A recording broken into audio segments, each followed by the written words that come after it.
Hello, everybody. Hold on one second while I finish getting set up. Thanks for being patient. Let's see here. Yeah. Nice. There we go. Okay. Oh, interesting. I just for anybody who's watching right now, I just intuitively picked a tarot card because it kind of popped out sitting on my desk here. Ace of Pentacles popped out. I'm really shaky right now too. Anybody that's got a lot of energy or anxiety, drinking too much caffeine, maybe I'm hearing, cut back a little bit on it. It'll help quell the anxiety that you're feeling. But it's actually centered around a little bit. Wow, a lot of energy coming through, guys. I can really feel it tonight. Centered around a new opportunity that's coming in. I'm trying to stabilize my hands here, calm myself down. It's a big opportunity, right? Something you've been waiting on for quite a while. It's a gift from the universe, right? But as you can see, is the way I'm shaking from this. The gravity of it is going to be something that really you're going to have to watch yourself how you react, right? To these new opportunities. Oftentimes, because of the way it'll make us feel, sometimes, right? Big opportunities that are good things can be perceived as bad things. Thank you, Allie.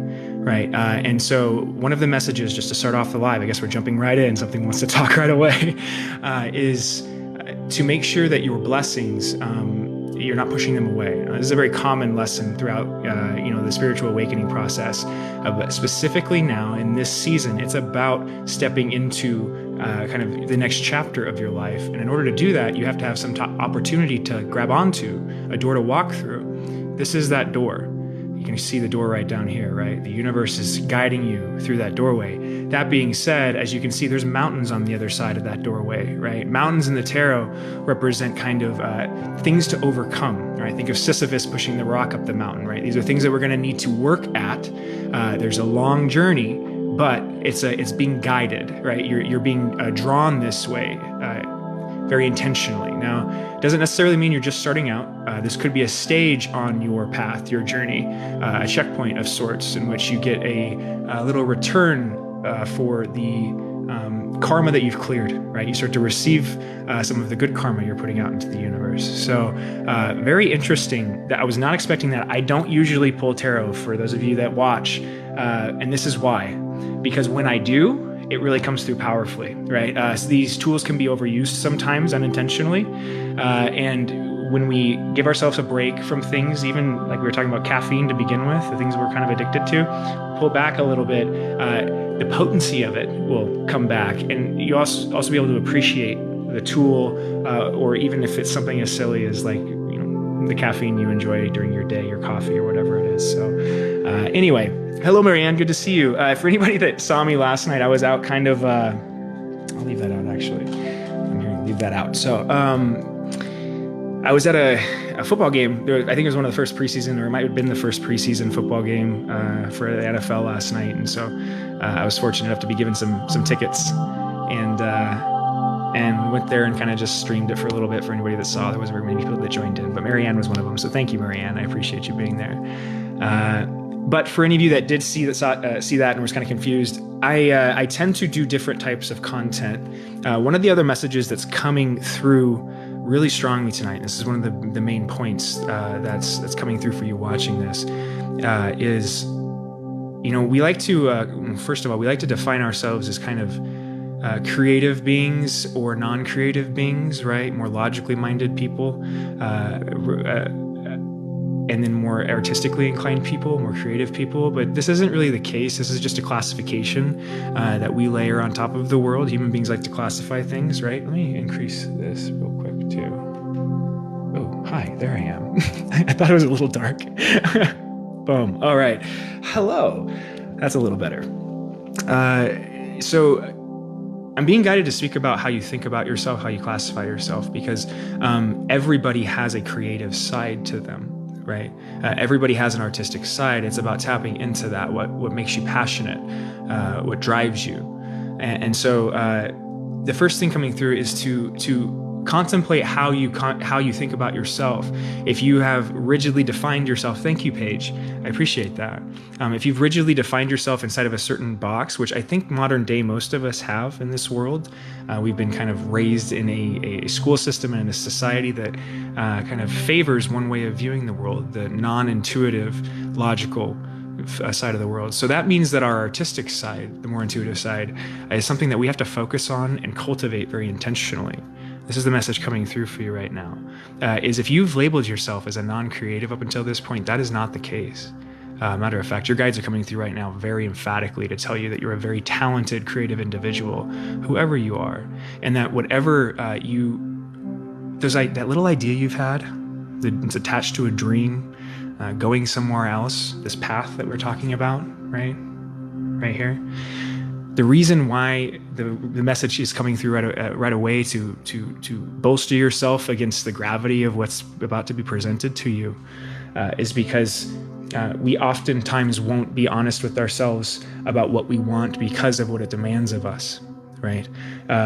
Not only kind of, well, for instance, in the creative sense, if you recognize yourself as a creative being, relative to the way you've defined yourself up until this point in your life, what that means is that you now have to start acting that way, right? Actually allowing yourself to be vulnerable in the capacity that would create novel things in the world, beauty, your beauty. But that requires an incredible amount of courage, which is one of the things that we all have but we don't recognize, is this innate ability to bring beauty into the world, and the courageous nature that defines that process is something you're being called to right now. And not just you, but anybody in the world that wants to listen is being called to speak up, speak out, and push out what you're creating, your truth into the world, right? And you can see this. One of the things that's hitting my head right away, guys, is that the new song that's coming out, absolutely brilliant. I forget his name, red-haired guy. I'm sure you've seen it at this point on TikTok, but an absolutely brilliant song, country song. And I've been feeling this burning, right, this stewing for the last couple years. You could feel that the people are not satisfied, not only for the last couple of years. This is a long-term process coming to a culmination, but what you're seeing in individuals like that and many more like him are people creating things finally that will quench a thirst we didn't even know we had, that kind of dissatisfaction with the world and its creativity specifically, or lack thereof, right? The way in which most of the artistic world has become kind of co-opted by our economy in a certain way, right?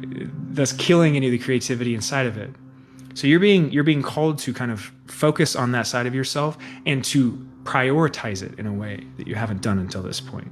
This is what I'm working on as well, right? This is the collective message. But something that's very intimidating. Let's see what other cards. I'm getting cards tonight, guys. This is interesting. We got the Knight of Cups. Came on after that. And again, I do tarot cards a little differently, as you can see, because I don't want to, a lot of times I don't want to ask a specific question. I want to see where the card leads me, right? Because sometimes a certain part of the card will pop out to you and sometimes it won't. I see the cup here, right? And I see, obviously, the knight pops out to me, with this almost stoic figure, willing to cross over some emotional baggage, right? Water represents emotions in the tarot cards, but this river is flowing. So there's kind of a stream of heavy emotions coming through. And this person, this knight, I feel like this is an individual. This may be related to, look at the cup in the hand, right? Hand, cup. This is an individual, somebody in the world, a physical person, right? That sees your creativity or knows that you have this side to you and is looking to offer you the emotional fulfillment. It doesn't actually have to be a person, I'm hearing too.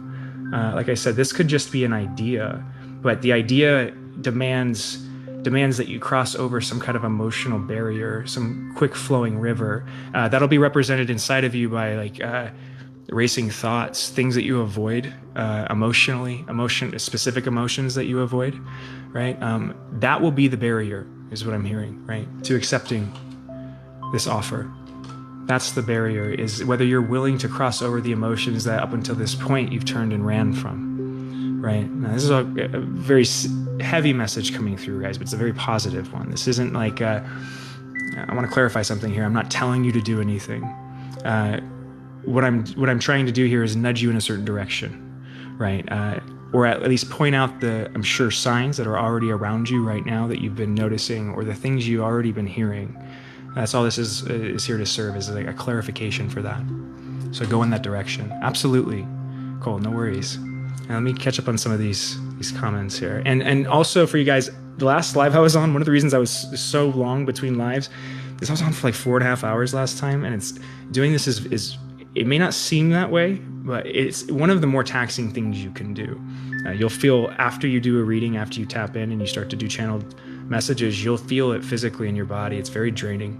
And so me being somewhat new at doing this in a public setting, I have to be very conscious about how I feel after I do this. Because in the moment, I feel great. I feel very excited. Like right now, I enjoy doing this with all of you. But after the fact, that's when I feel it, right? That's when I feel the energy I've been tapping into. It's also coming through for you, right? As an intuitive being, as you start to feel and recognize, well, not start to feel, you've already felt everything around you, you're a part of this world. But as you start to recognize that sense, that intuitive sense is a sense, it's there, you'll also start to notice the way it affects you in everyday life, right? Physically, I mean physically, not just emotionally and spiritually, right? In your head, that translates into a physical pain that you'll feel, a lethargy, a heaviness, a tightness in certain areas of your body. Prioritize yourself, right? As you start to go into this world, as you start to open yourself up to your spiritual gifts, make sure you're listening to how you feel the entire time, right? Because one of the ways we can kind of not go the wrong way, but cause a loop in our progress to where we're kind of going in a circle for a while, is by pushing too hard, right? Forcing ourselves, being a tyrant unto ourselves, whipping ourselves, go faster, right? This is another message coming through for us right now. This collective it's a pull back message, stepping into newness, right? A new world, but at the same time pulling back. And there's a very specific pullback that's required, right? It's control, right? We don't want to control the thing that's coming in, because then we'll change it. So we need to pull back the control somewhat. And then also somewhat of the expectation as well, right? Expectation is linked to control with whatever we're trying to manifest. So as we start to expect a very specific outcome, we start to tell the universe we don't want anything else, any other version of it. But to be quite honest, we're not very good at imagining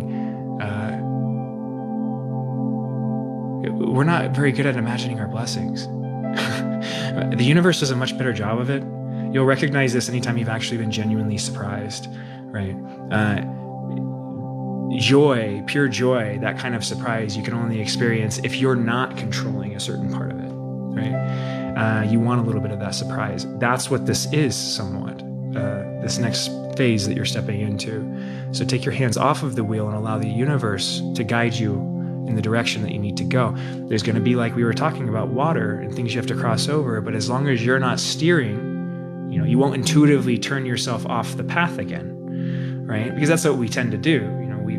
Okay, I'm going to do this. I'm going to create this one thing. And then we get in the car, the figurative car, and we grab the wheel and we're like, let's go that direction. And then all of a sudden, before we know it, we can't remember what direction we're going, and there's bumps and potholes, and it gets dark, and the sun's in our eyes, and there's all of these other things going on. We can't remember where we got gas last. There's these other things that start to happen, that we start to adjust the car, right, how we're driving. And slowly over time, the direction we're headed shifts. And before we know it, you can end up driving the other direction and back around. And that's the loop that I'm, trying to describe here for you, that we're trying to avoid, right? Doesn't mean you always will. Those loops are meant to be there for a reason, right? It's a lesson that we haven't learned. So we keep on going around until we learn that lesson, let go of the wheel, or whatever lesson it is. It doesn't have to specifically be that for you, but it centers around control, right? And expectation.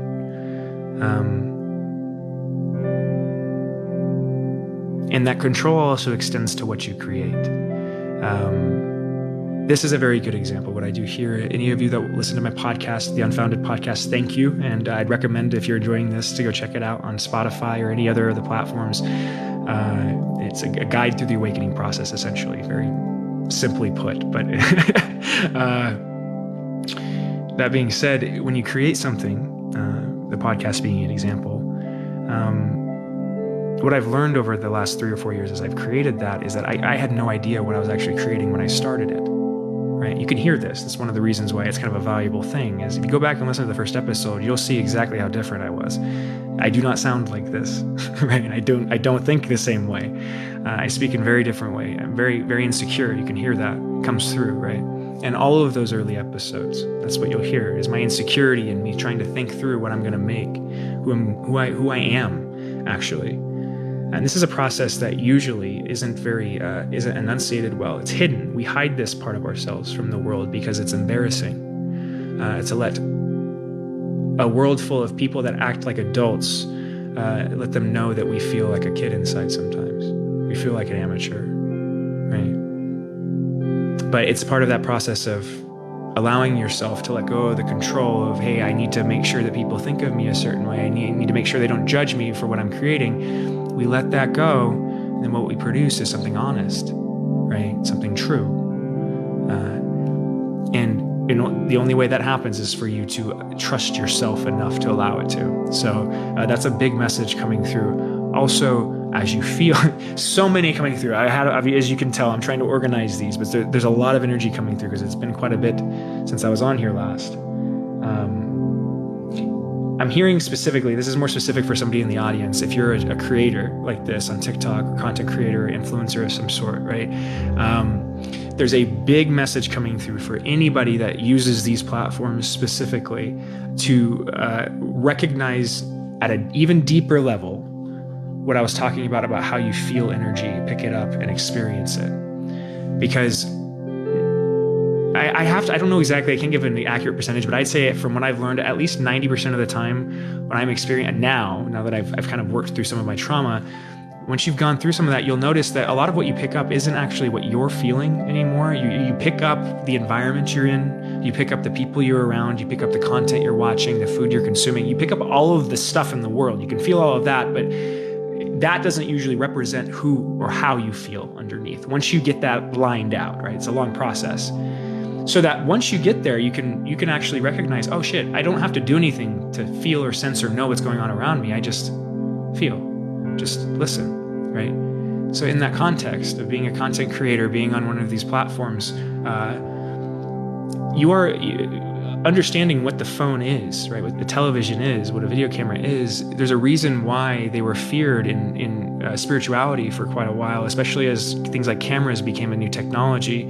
There was a demonization of it. One of the reasons for that is there's this myth or legend that went around that the camera could steal the soul, right? Capture the soul and hold on to it. Similar idea to screens, because they're a mirror. They act as a certain type of mirror. If you were to shut your phone off and look at your screen, what you'll recognize is it looks very similar to an obsidian slate, which is what you'd use for scrying in witchcraft, right? So that this phone serves the same function, especially when the screen is off, that a scrying stone would serve, right? It opens you up, and specifically with the obsidian, with a scrying stone, one of the more dangerous parts about the cell phone, with it having that black complexion, not being a light mirror, but a shadow mirror in that way, that's what it does. It shows you, brings out, and calls out the shadow aspects of not only you, but the people that use it, that you connect through that medium with, right? And I mean this. It may sound a little kooky, me saying this out loud, some of you that maybe are just starting to step into the spiritual world, but I mean this, and you'll probably start to notice it more so after I mention it, right? That the cell phone itself has a tendency to be a portal, is the best way I could describe it. So whatever you consume, whatever you put out on there is amplified in that exact same way. You'll notice as a content creator, this is, like I said, a very specific message for a handful of people out there. When you start to create, you'll notice that these rules start to come through. You don't even have to be a content creator to recognize that as social media has become a thing and people have started to make livings off of it, they've developed rules the same way that you would, develop rules in any industry to how to make money and profit the most and quickest and all of this kind of thing. And what you'll notice is over half of every single social media platform is promotions based on that, based on the rules you should apply to your social media platform to get it to grow, right? These are manipulations. There's a certain way we manipulate the world, not only the company that's trying to sell you that, but a way that if we accept that, we are saying, hey, yeah, I'd like to manipulate the world that way too, because it's prioritizing the wrong thing, right? We're saying what we need to do is change ourselves, the way we look and what we're creating to suit whatever is the most popular out there, which is precisely, and I mean precisely, it's not only not true, it's an untruth. It's precisely the opposite of what you should be doing, right? What you should be doing, as I described earlier, is creating something when you want to, when you're passionate and without fear of judgment. When you do that, you'll notice, not every time, but the things that are successful, those are the ones that are. And most of the time, the things that are the most successful are the things that you doubt the most. What does that mean? I've noticed this myself a lot. This is getting a little bit more to the point. Sorry for the long tangent, but it takes a long time to explain, right? As you create something, you're going to start to sense the people that are experiencing it on the other end too, right? Everybody that views what you create.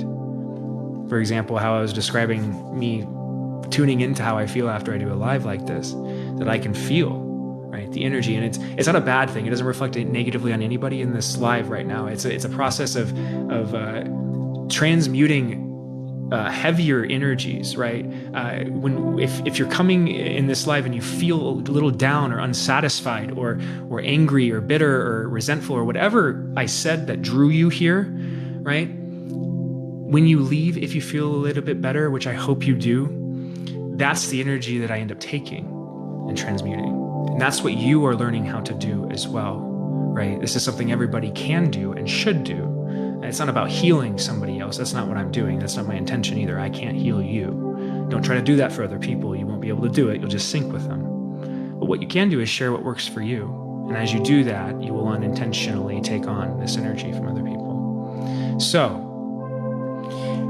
if you've been creating and you've noticed that you try to get on the train, right? You try to push out content consistently in the way, the rules. It doesn't have to just be in the social media platform, but any kind of industry where you have a high level of demand, daily demand, and you have to push things out creatively. You could be a musician, you could be an artist of some sort. You'll notice that writer's block happens when you're pushing, right? When you're trying to focus on creating that next big thing, that next new thing. Musicians know this intricately, right? Writers. So that we have to allow ourselves to trust the process, trust ourselves, and just flow in the way that Bruce Lee would describe it. If I take the positive interpretation of this water here, it's that flowing pattern to it. It's not stagnant, right? What you'd notice if this was something that was going to be like a really deep, heavy process is the card would show you a whole ocean of water, right? It wouldn't show you a little stream in a desert, right? That means there's not very much, actually, because we're in a desert and it's flowing, so it's moving. That reflects good on the work that you're doing right now, right, up until this point. So allow that to continue to flow, and that's what, out of that process, out of that flow, you're going to create things that you, in the moment, if you tried to think about it beforehand, you would destroy it, right? Because you put that control on something that you'll recognize retrospectively, the only way it happened is you not controlling it. Matter of fact, I've noticed some of the things I've created that have been the most popular, I've almost deleted, almost every single one of them, right? Because I would judge myself very deeply, very harshly. Those judgments, oftentimes, it's once we work through these kind of fears, these insecurities, you'll recognize most of the time you're not picking up your own insecurity. As you start to create more content, what you'll notice is, I like what I'm creating. I did this for the right reason. I'm questioning it for some other reason. Why is that? The cell phone, the communities we're connecting with, the people you're surrounding yourself with, the food that you're consuming, the media you're consuming, right? So it's kind of a holistic message of being consciously aware of where we are in the world, how we feel in the world, and how that affects what we produce and create in the world, right? Regardless of where you're at in it. So, 5-5, angel number for anybody watching. I'm going to have to catch up on some comments here because I've been going for a while to start. Let me drink of water here too. That's not water. That's yerba mate. Which I probably shouldn't be drinking, as I just think, watch your caffeine intake as I'm drinking a yerba mate. You can see how the intuitive channeled messages come through. These are not for you. I'm not telling you this is what you should do. I'm telling me this is what I should do, and you're listening. And if you're listening, it's the same message. You know what I mean? You'll notice if you listen to yourself, it's the same message. You know, I'm not doing anything for you. I'm just pointing out that you're already feeling this way, right? You can do the same thing for other people. That's how the psychic abilities work. There's nothing mystical about it, right? One of the things I'm really trying to do here with these lives is demystify what it means to be psychic, what it means to be intuitive, right? It's not something you're gifted with when you're born. Some people, I think, are more naturally prone to being able to sense and feel these things. And some people, it takes a little more work to notice it, essentially, right? Just because of the way that we're based in the world initially, right? The communities we grow up around, the things we're taught, all of that can cause us to not be able to see something. We literally, one of the things that creates a reality is our belief in it being real. So if we're not ever brought up in a situation where we would consider this a real thing, we will not see it. We won't allow ourselves to. We'll call it a coincidence, as many of you may have done continually over your life, right? You'll notice the universe brings you proof, the very thing that you're looking for, and every time they do, you'll say, oh shit, that's not it. Coincidence, because it's terrifying. It's like, oh shit, if that's real, that means I really got to accept, like, everything's real, and that's, you know, so, man, there's a lot of energy coming through tonight. Goodness gracious, I'm bouncing all over. Let me catch up on some of these real quick, guys. Frankly, that's funny. I'm flattered by the comment there. Cole says, I hope it's my mom coming through you. She just passed away a few weeks ago. It feels like her speaking. Oh, interesting. Yeah. So I don't usually like to identify specifically, beforehand if I'm going to try to talk to somebody, but that's how it happens. I don't think your name's actually Cole, but I'm going to refer to you that way. You just confirmed that, right? There's a lot of energy trying to get through. I was trying to figure out what that is. Absolutely, Cole. Your loved ones, and she's around you, not me, right? So that's one of the things you need to recognize right now. Is one of the reasons I'm telling you this is she's coming to me to explain this in a more detail to where it's more comforting for you, right? And anybody else that's in the live as well, your ancestors, your guides, those are the ones speaking right now, right? It is a general message as well, but whoever is important to you on the other side, and even if you don't have somebody that's passed that you know that there's somebody important to you on the other side. You are the product of thousands of human beings.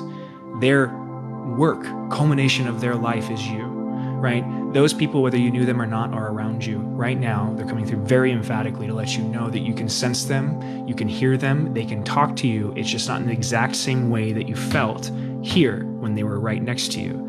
It's a little less tangible, but it gets more tangible as you believe in it, what I was just saying. They're trying to explain to you that we can't talk to you unless you believe we're here still, right? So anybody, specifically Cole, that's a really beautiful message coming through. So I'm really glad that I could connect with your mom, because it's a very, very hard thing to lose somebody that you're close to like that. I know I've lost a handful of people in my family, unfortunately, some that I was very close to. And those have become, this is why this is coming through for you, my points of contact on the other side. Matter of fact, my kind of like my cheerleaders on the other side, right? They'll stick around you. They'll be there. Those specifically are the people, the energies, right? The energies at this point that are there to help you through this process, right? Matter of fact, oh man, Cole, this is for you too, all right? This is specifically for you and anybody else that it resonates. And this might help lift a little bit of the pain you're feeling, right? In the last couple of weeks. One, death is not the tough part, right? It may look that way because of the way some people pass, the way it's drawn out, right? That part's the tough part, but the actual passing, that's the easy part. That's the going back to what's real, what's true, right? So know that. Anybody that's lost somebody, know that when people say they're in a better place, they truly mean that, regardless of what you believe. That is the truth. That being said, this is kind of hard to hear sometimes too, but it really does help. That when people leave, you'll notice that they leave in that way when they pass. Specifically, every time at a point in your life, it almost sometimes will initiate a change in your life, a drastic change that will feel like a tower moment. It can feel like dying yourself, but more figuratively. That is the awakening process at play. And that is an initiation of that contact on the other side. If you recognize that they're still there, they are still a part of you in the world. Matter of fact, every experience you've ever had of them still lives inside of you, and you'll notice that as soon as you look, right? They're there to, people go right when they're supposed to, and exactly the time frame that you needed it to, as well. It's not like they're going for you, but everything's synchronistic. It's like the butterfly effect, as above, so below, right? So, and there are no coincidences. So know that. And forgive me for not knowing your specific name, but Cole, know that your mom is on the other side, and she is there to help you with this process. And you may even, notice, you might be right now hearing, seeing, or sensing something, synchronicities, numbers, sounds, and smells. That's what I would look out for, right? She'll direct you if there's a certain smell I'm getting for some reason. If you remember the way she smelled, look for that. If you notice any odd smells when you're walking around, pay attention to where your mind goes and who you think about right after. And anyway, that's what I got for you on that specifically. I hope it helped. Thank you, Kate. I appreciate that. North of Richmond, frankly, yes, that's it. So anybody that wants to check out that song, it's called North of Richmond. I forget his name. Fantastic, beautiful, soulful. It's the kind of thing that you can see as soon as you listen to it, regardless of how you feel politically or anything like that, that's real, man. That's a real person saying something they really believe. And God damn it, again, if you don't, you'll recognize immediately, like, even if you don't agree, I fucking love it. I want more of that. You know what I mean? I want more of that and less of whatever the fuck's been going on before that. Thank you, Hope. I appreciate that. And so it's a really, sorry. Just an interesting personal thing right there. Kim asks, how do I bring beauty after my son passed? I want to, but have difficulty. Well, Kim, I hope that message, because that's definitely for you as well, that I just went through. Know that. Now, the message at the end that I was bringing about people passing right when they need to, that's a much more difficult message in that context, but it is still true, right? I'm hearing the song, Only the Good Die Young, right? There's a reason this saying is around, and it's because it is true, right? Doesn't mean you're bad if you didn't pass earlier in life. But you'll notice that some of the most beautiful souls in the world are taken from us very early in life. And the reason, at least the way I've been able to rationalize that, I hope this helps you, Kim, but this is just the way I've been able to understand that, because it is one of the most fundamental questions you'll get as you start to, open yourself up to the idea of something bigger, is, how could, a God, a universe allow things like that to happen, people to suffer, the kind of suffering that happens every second of every day, right? How is that happen? And I think the way we can describe it, the way that I can describe it the best, is actually a way that I got in a download and was confirmed for me through Dolores. What's her name? Let me find her really quick, because I brought her up last. Is it Campbell? I always want to say Campbell, but I don't think it's Campbell. Dolores Chandler. What's her name? Somebody might know. But I'm way back on the comments. So Chandler. There she is. Dolores Cannon. So for anybody that's interested, check out Dolores Cannon. A bunch of stuff on YouTube and on TikTok you probably see. But one of the things she described, and it hit me so hard because I got it in a download into something I didn't consider really fundamentally true or trust until I saw her say it too, because it was like, and you might have had this happen as well. Like, you'll have an idea, you didn't get it from somewhere else, and then you see somebody else say it, and it kind of confirms it for you. Oh, that's not as crazy of an idea as I thought. This is how this happened for me. So anyway, I digress.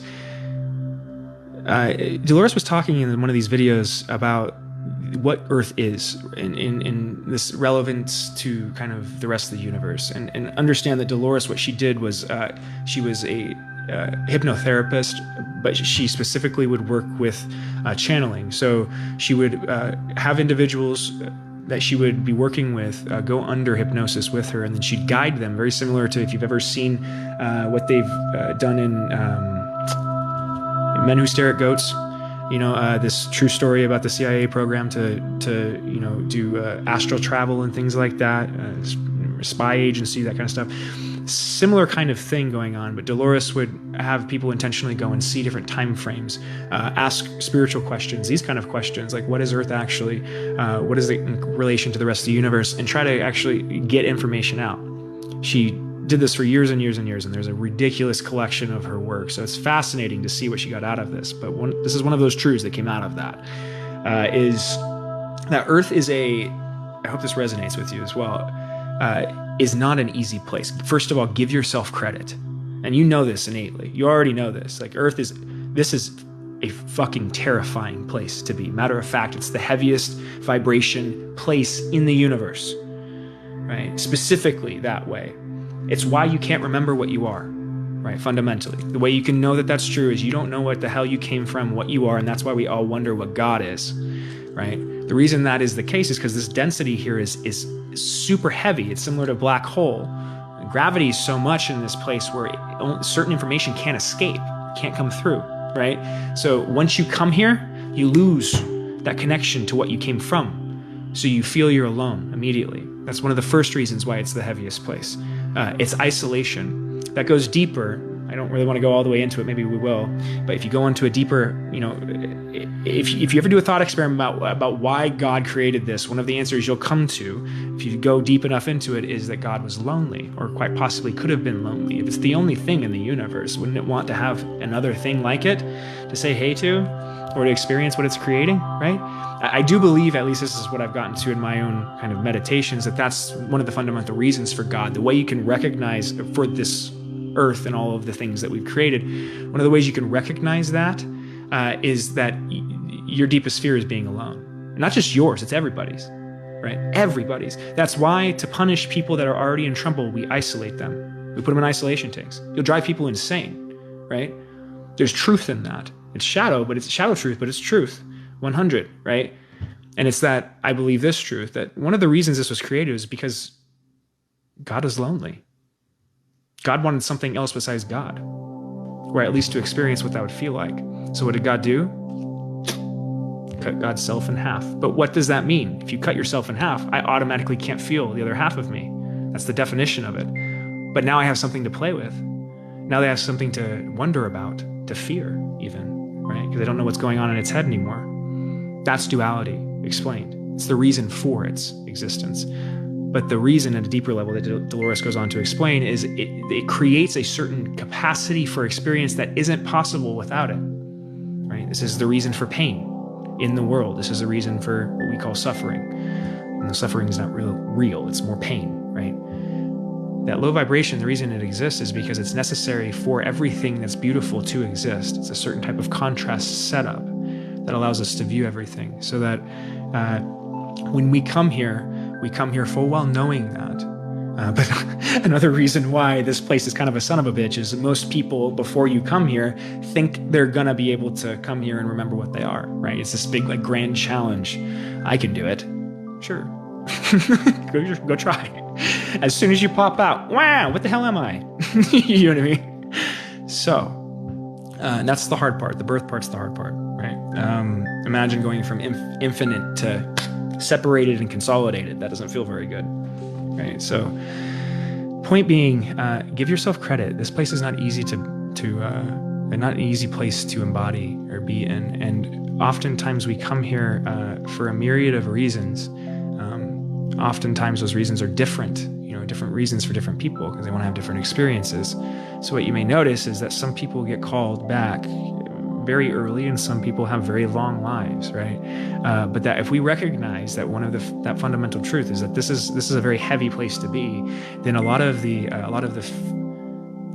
sadness when people leave us in this place, we can let go with that too, right? Knowing that this is the hard place to be, this conception of wanting to extend life forever to escape some kind of spiritual hell or death, right? This is the lie. There's nothing to be afraid of in that release, right? That release is something that is like I said, a reuniting with the true self, you, like God, again, right? And so Know that, Kim, that's coming through. I know that was a really long tangent, but know that that he is in that better place, right? Whole again, right? And there's no judgment in this world in the way that it's been explained. In most of the religions, I truly believe this. Don't mean to argue with anybody, but I truly believe this. It's our own judgment that causes that feeling. It's not an external one, right?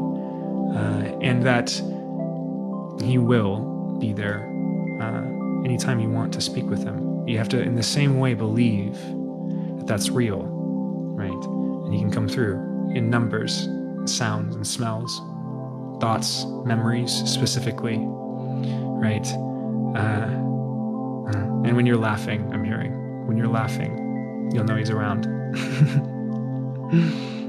I hope that helps.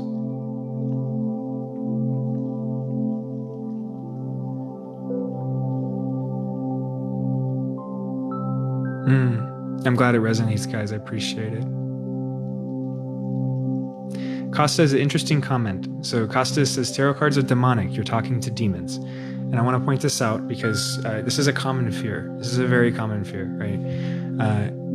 For any of you watching right now, I want you to honestly, I'm not trying to be dramatic here. I want you to think about how you feel or how you felt while you've watched me or listened to what we're doing. I want you to ask yourself whether that feels wrong. Anything that we've talked about, right?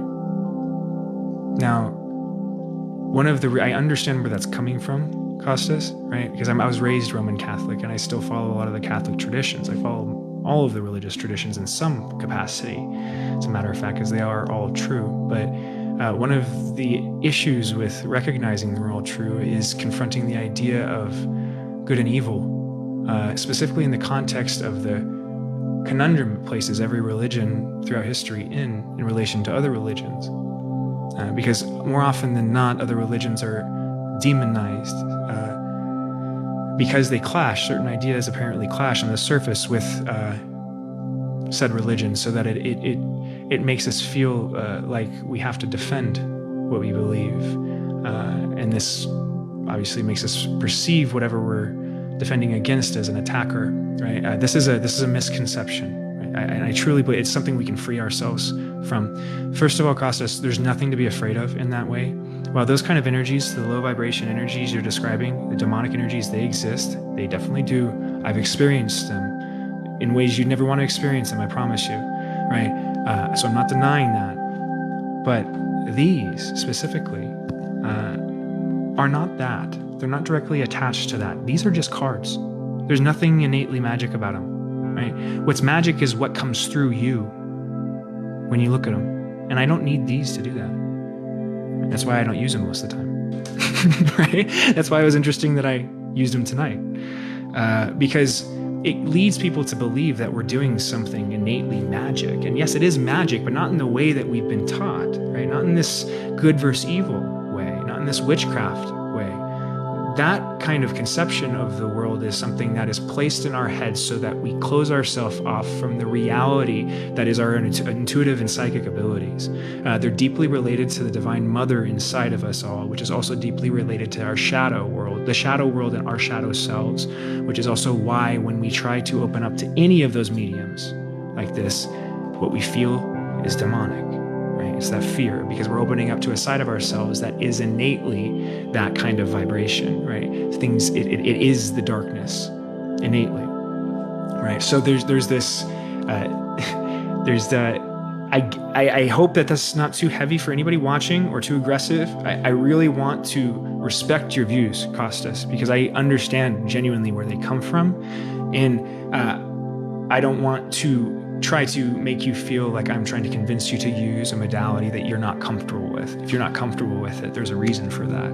There's plenty of other ways to connect and interface with spirit in ways I'm sure you're familiar with through just simple prayer and thought. It's actually the best way to do it, because these will actually lead us astray. Thank you so much for this comment, Costas, because I love being able to comment on some of these things, right?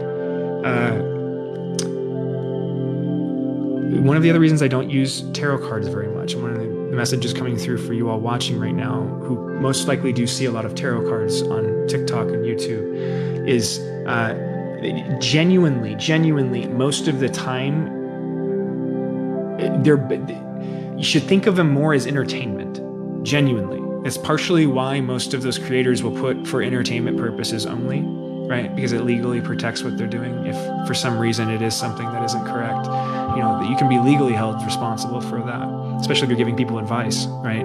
So one of the things you'll notice on most tarot card readers and readings is they'll put that down below. This is for entertainment purposes only. And that is not a lie. That is what this is for. The messages come through in those moments when you're disarmed, right? It's why partially one of the best ways to get a message through to you is through like a movie or a book, right? Or music, because it disarms you enough, it relaxes you enough to where the information can actually penetrate, right? Interesting tangent, this energy that's coming through, right?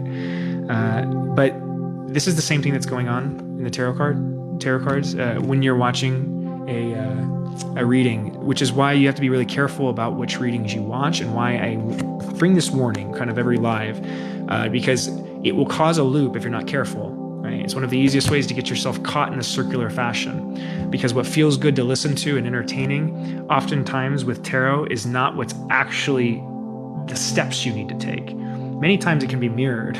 So what feels good to listen to and entertaining to listen to oftentimes can be an opposite representation of the direction you should be headed, especially if we're in our shadow, right? So while that's not always the case, you are always the thing that is actually determining the accuracy of the reading. You choose whether you accept it or not, right? So know that when you're watching these things, and listen to how you're feeling. If those readings, if you start to not enjoy it, right? First of all, why are you watching it? Are you watching it to punish yourself? Are you watching it to remind yourself of how insecure you are, or how bad of a person you are, or how much you messed up? Or the opposite way, if it is something that's just entertaining, why are you watching it? Right? Is it just building your ego? Is it pumping you up in ways that are unhealthy? Or is it reminding you of ways that you bring beauty into the world? You ask yourself, and there's no judgment in any of those questions. What is actually how you're feeling? Why are you watching it? As soon as you ask that question, you'll recognize, oh, that's not for me.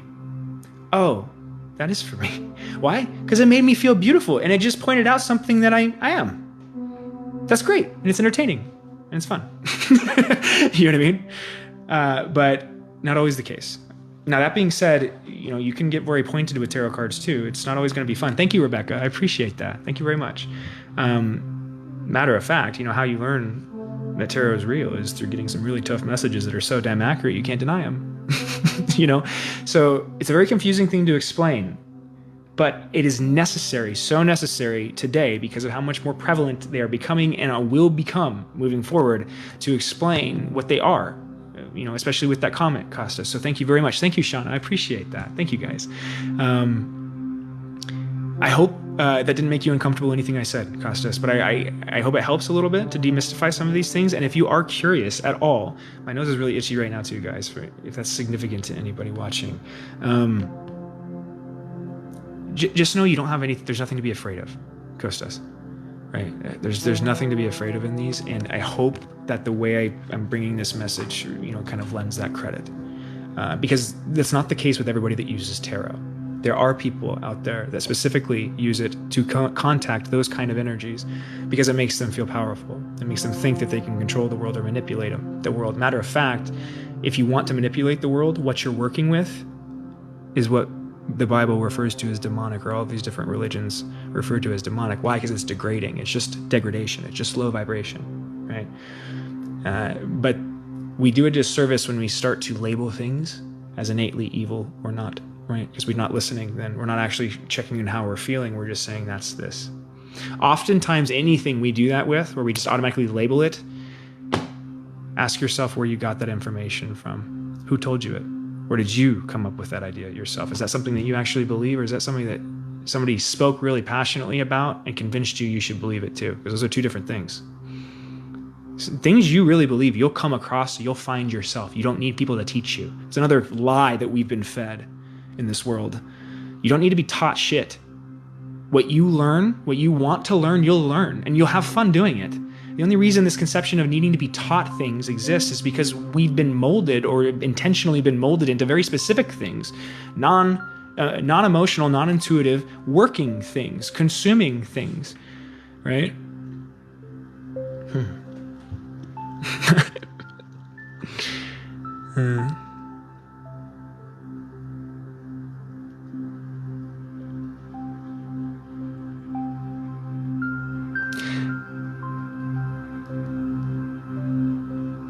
It's weird, Patrick. The only thing Patrick, I saw you ask a couple times here, and I don't usually do when people ask specifically for readings in this form because it's chaotic, as you can see. There's a lot of energy. It's very hard to figure out what's for you.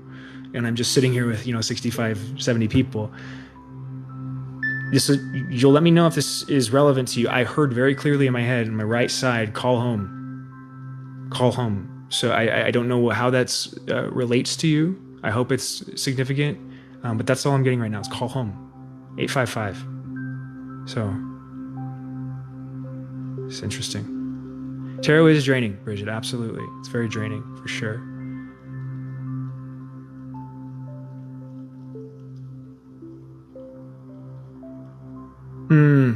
Frankly says, I've been deliberately ignoring all my callings, hence why I'm feeling depressed, probably. Boom. You got it, brother. Absolutely. I love that kind of truth and vulnerability too. It takes a lot of courage to say something like that in a public forum. Thank you for being that, right? And you should be very proud of yourself to be somebody that has the kind of courage to say that out loud. I've been and am the same thing often, right? I deliberately ignore what I'm supposed to be doing, and I know I'm supposed to be doing it, right? I'm doing that right now as we speak. I know I'm doing it.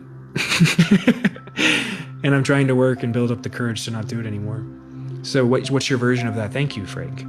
What a fucking powerful message coming through for all of us right now. What are you putting off? Is there something, right? And it's something that has some gravity to it. Right? There's a story of Jonah and the whale in the Bible. For those of you that don't follow the Christian traditions, I'll recite it real quick. It's a story that you might hear Jordan Peterson talk about often if you listen to him, but it's a fascinating story because of the depth of it. So you have Jonah, who's approached by God in the Bible, right? And God speaks to him and says, Jonah, go to this city. I'm paraphrasing, obviously. Go to this city and tell the people that if they don't stop sinning, destruction will happen or something like that. They got to stop doing something bad. Right? Go tell all the people. But I mean, this is like imagine a modern city. Imagine you as a single individual person being told to go into the middle of Las Vegas and tell everybody they're sinners.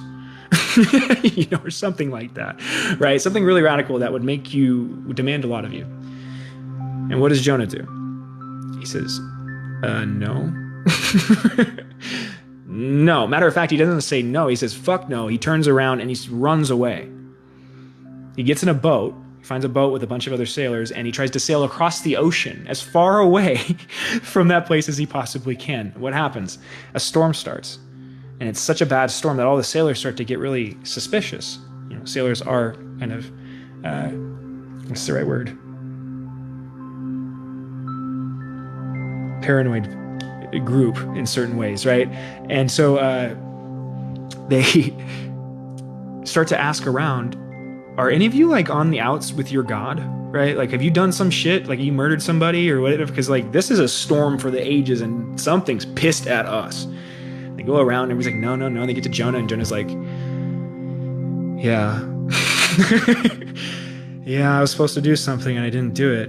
And of course all the people are like, well, there's our problem. And so it's kind of interpreted differently. Most of the time when you read the story, you'll think, they say they just throw Jonah out of the boat and you think it's harsh, but Jordan Peterson points out something specifically is in the story, if you read it deeper, they kind of contemplate, the morals of it. They don't necessarily want to just kill the man, but also there's this, you've sinned against God, right? So your avoidance of doing your duty in life is what's causing the chaos around us, and we can't do anything to change that for you. You have to change that. You have to choose to do what you were called to do, but you won't do that.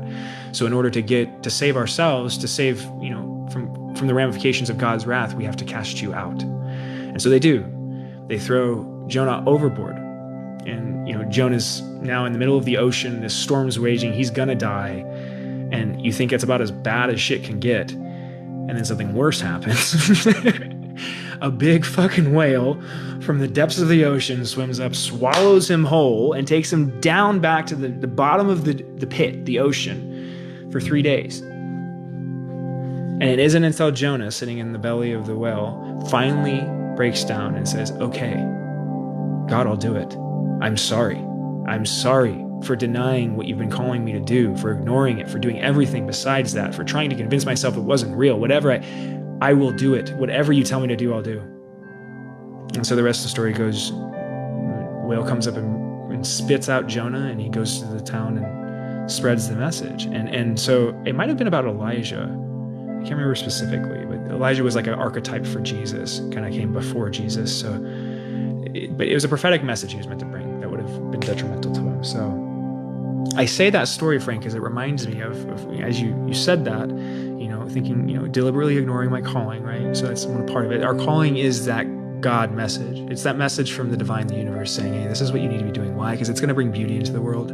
All of that pain and suffering that you're seeing in it, all of that low vibration, it's partially how you're going to heal it. But in order to do that, right, you have to put something into the world, something beautiful. Thank you, Old Crone. I appreciate you. And that's why we get that feeling of depression, because we know this. We know this inside, right? We know this is what we're supposed to be doing, and we don't do it. So our life does start to get worse, sometimes slowly and sometimes rapidly, depending on how important the message is, usually. Right? If it's a really big one, shit'll go downhill quick. Right? You can be shocked how quickly your life can devolve in that way. Right? Lesson we don't like to learn. But that's why I thank you, Frank, for saying that, because obviously you're going through a very similar experience like I am, that Jonah has gone through, right? And that speaks of the path you're on. That means you're doing something right. So good on you. And again, very courageous thing to do in a public forum like this. Thank you.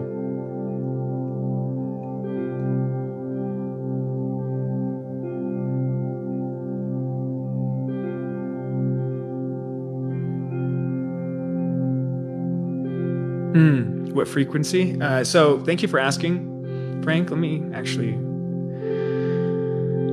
put in the information.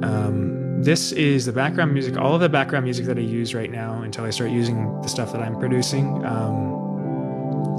is produced by Kevin MacLeod. He is I think he's an English musician, but he did all of this music, a crazy variety of music, and it's all free Creative Commons stuff. So it's beautiful. I've been using it for years now. If you have any projects that you're working on that you need music for or things like that, check out Kevin MacLeod. You can just type his name in. I'll put his name right here in the comments in a second.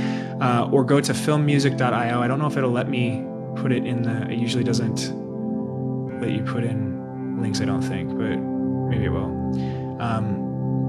And this specific song, I'll pin it real quick. So that's pinned to the top. This specific song is Garden Music. So for those of you that like this specific song, it's called Garden Music. It's a long one. It's like 40 minutes long. I use it in the podcast quite a bit.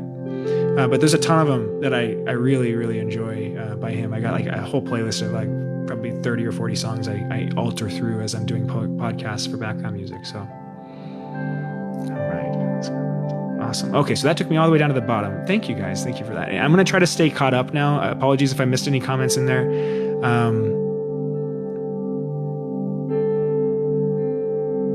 Let me see here. Thank you, Taylor, for that comment. I appreciate that.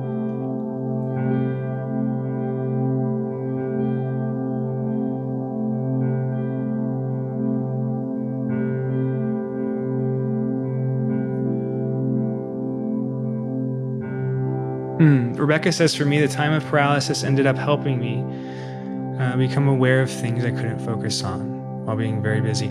I just got something. So Marianne, if you're still in here, I saw your comment to read me. I see people putting those comments in, and like I said, it's very hard to dive around the energy that way and to get you a legitimate message. There's a lot of energy coming through right now, as I had a message that came through and now I'm having a hard time remembering it. That's one thing you'll notice with channeled messages is you're not thinking them, right? So you have to catch it almost and like toss it out, speak it out real quick. That's why authenticity is required to do this kind of work, because you'll filter that if you're thinking like that. If you're actually doing the normal process that most people do of thinking, it's just a process of filtering out what comes through us, trying to figure out what's the right thing to say.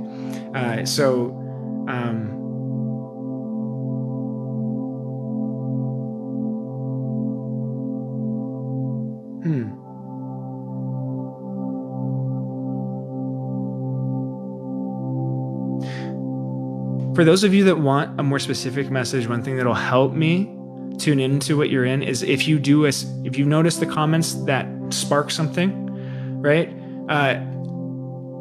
It doesn't have to be like, don't give me like a detail about what you're actually going through if you don't want to, but something about you is, I need a way for you to open up, right? So thank you, Marcy. I don't know how to describe this. So what ends up happening, one of the reasons why it's hard to do messages like that when people ask, is one of the reasons people are usually asking for a channeled message directly is because they're thirsty for something. They know they're missing something. They want some kind of information, right? But the reason they're not, because you can always get that information yourself. The reason you're not getting it is because you're closed down in a specific way, right? Not allowing that information to come through, right? So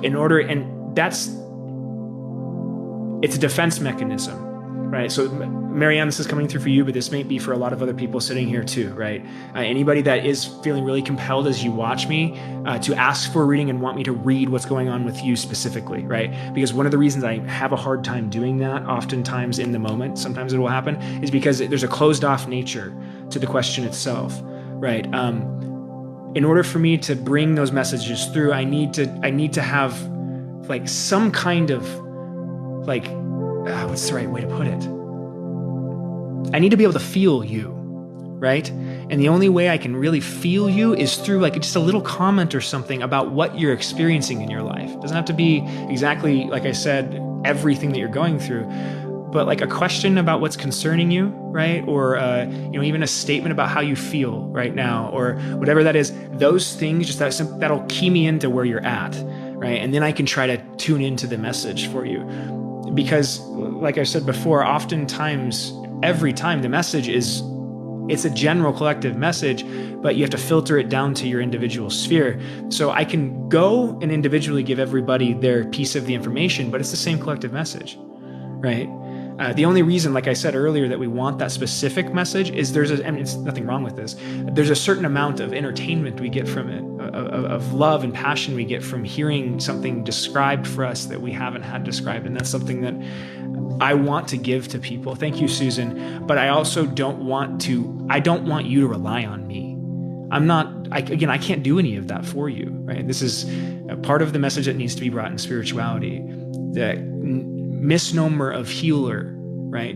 Healers are not there to heal you. That's not what they're there to do. They're there to explain the healing process, to guide you through it in certain ways, to show you the path in the same way that like kind of Jesus did. But they're not there to do it for you. This is a misconception, right? Which is also why if you'll find yourself, if you're looking for readings or you're looking for certain information, you keep on trying to find it, you'll get thirstier and thirstier and thirstier. It's almost like an addiction, because it's not.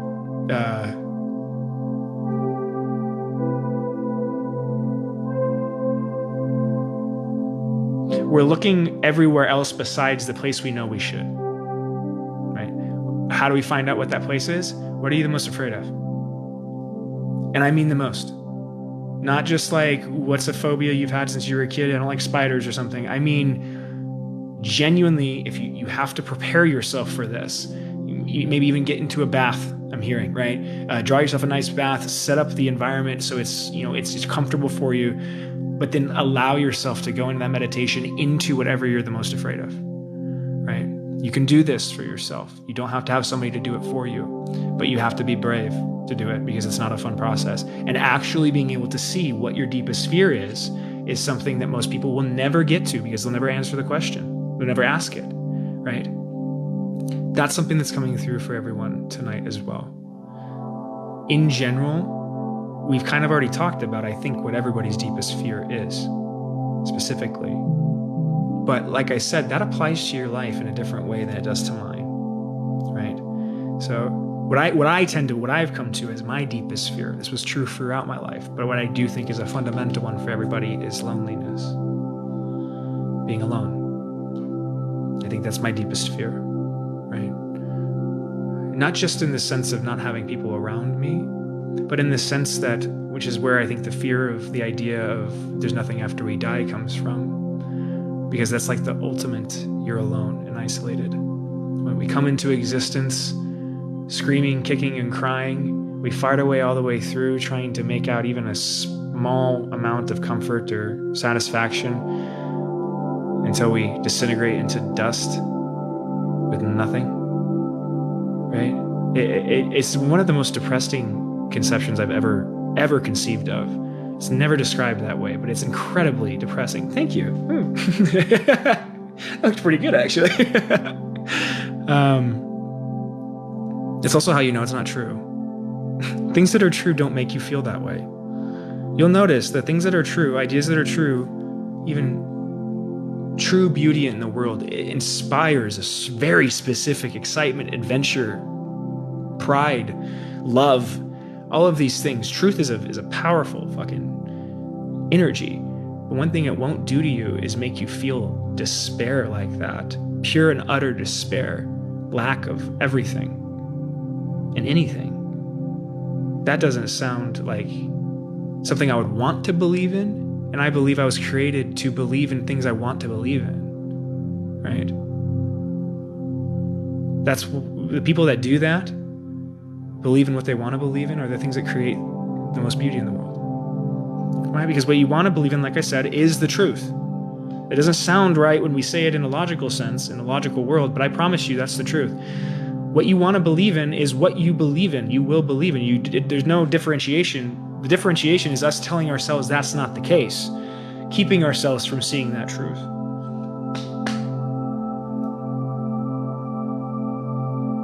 I hope that's helping. Marianne and anybody else that's listening for that. Know that the big message that's coming through, guys, and this was, thank you, Marianne, really hit home today is that message of do not allow yourself to fall prey to thinking that the way you're feeling all the time is only you, right? Especially if you're doing this work intentionally, know that you are picking up and feeling other people, especially if you feel compelled to do something continuously.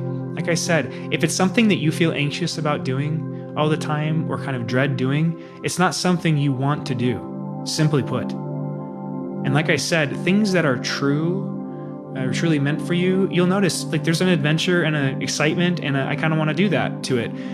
So that's just you telling yourself, this is not for me.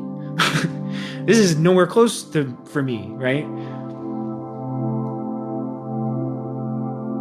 Let me explain. I'm trying to explain this to this guy. I'm having a hard time getting this idea out, this message out. I'll explain it through the experience that I had today in the last couple of days over this live, because this is the context it comes through for me. And as I start to do these live channeled sessions, like I explained earlier, there's a lot of energy. You know, I have to watch myself, make sure I'm doing okay and not throwing myself out of balance like I've done before on this app, right?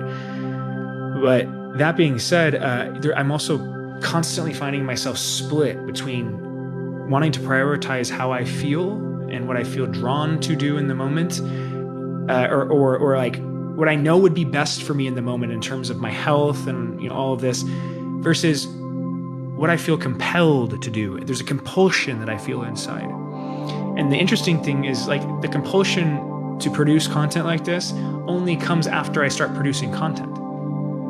So when I take a big break, right? When I don't do anything for a long time, I don't feel it anymore. Right? And then when I create after that, usually it's spot on.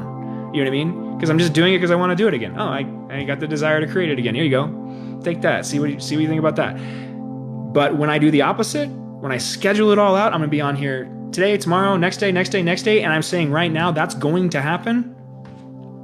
I'm gripping the wheel. This is the direction we're going, and universe, we're going to make this. I'm closing myself off to being able to deliver any of the messages that you're getting tonight by doing that. Right? We have to let go of that kind of control. This world makes us believe that it's all linear, that we have to plan everything out. It's a lie. You don't. Matter of fact, that's how you keep yourself from getting to where you want to be. Plan it all out. See how it works. See how frustrated you get. How many times have you done that? How many times have you lost your mind over the fact that you couldn't control all of that shit, right? That's how it happens. Thank you, Schlepping, right? Thank you, Dana. Absolutely. I'm really glad this is resonating with everyone tonight. Because, if you can apply some of these solutions slowly, I promise you they will help. Thank you very much. I appreciate your support, guys. This is what I do for a living, and I do not make a huge living doing it by any means, but your guys' support is what's enabled it. So thank you very much. Like I said, and that's a long journey. Thank you, Marcy. Thank you. What you're all being called to do as well. It takes a long time to get to a place. Wow, Schlepping, thank you so much. I really appreciate that. To get to a place where we feel, confident enough to say and do, to be who we are. In order to do that, we have to let go of a lot of things, like what I just described, but also the expectation for, a certain lifestyle, right? I live with my parents right now, not by choice, right? Thank you, Okron. And I've had to do that many different times throughout my life. I've also been in the military. I've worked for Amazon. I've worked in Washington, D.C. I've gone to college. I've done all of these other things in between that, right? I say that not to gloat, right, but to describe the changes in your status over your life and the way in which sometimes if you want to move forward, it can look like you're moving backward, right? For the last 4 years of my life specifically, but more than that, it's looked like I was moving backward because I quit a 6-figure job at Amazon, right? I started a podcast that made zero money for 3.5 years and started driving DoorDash to make ends meet in the meantime.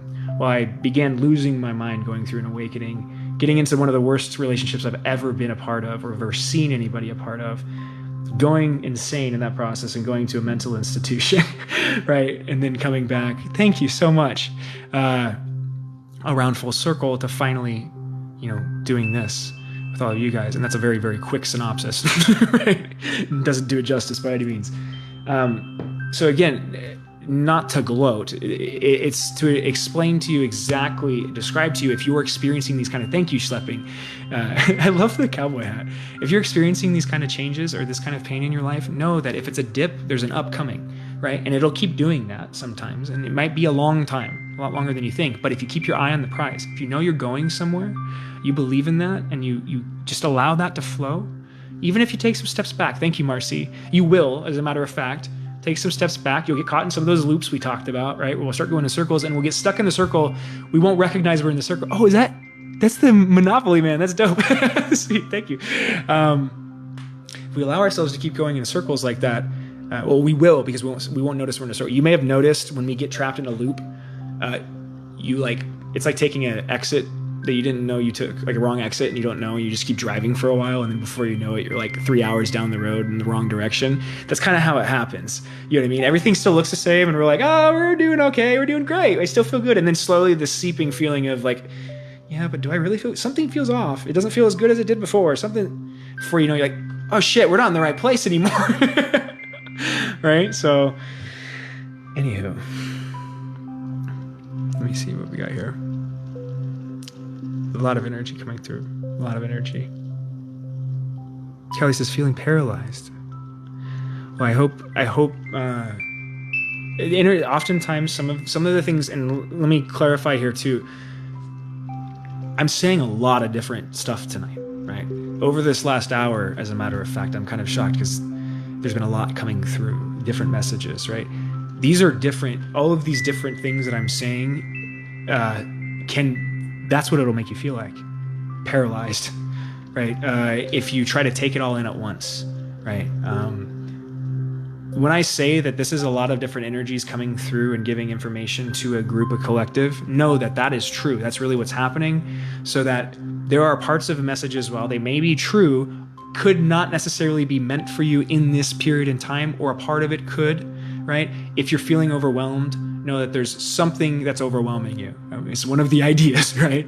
And that means that it's just not the time and place you need to focus on it right now. Focus on what gives you that adventurous spirit, like I was talking about, what makes you feel good, right? Thank you, Rebecca. I'm not here to make you feel bad. I'm here to describe to you exactly what the truth is, but in a way that's digestible so that it isn't paralyzing. And oftentimes I can get lost in that. So just know that. I hope that helps, Kelly. If you do feel that kind of paralysis coming over you, recognize that can often be a reaction to us, many different things, but oftentimes it's a reaction to the change that's being demanded of us, or the things that we're seeing that we didn't see up until that point.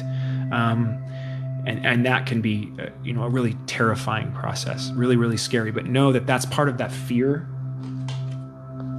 The water, right? That's the water to cross over. So we're kind of coming full circle there. That's what we'll feel like. And that's a really, thank you for the comment, Kelly, because when we get that kind of paralysis, oftentimes you'll notice it will happen specifically in the time frames when something very important is happening, right? So like it's our fight or flight response being triggered. And thank you, schlepping. And one of the reasons the fight or flight response, the reason it's there is to protect you, right? Especially in the case of you being hunted by something out in the wild or something, right? Or a car speeding towards you, but whatever, right? But oftentimes that can be hijacked by our emotional experience and our thinking mind, our critical thinking mind, where it's almost like it gets overloaded.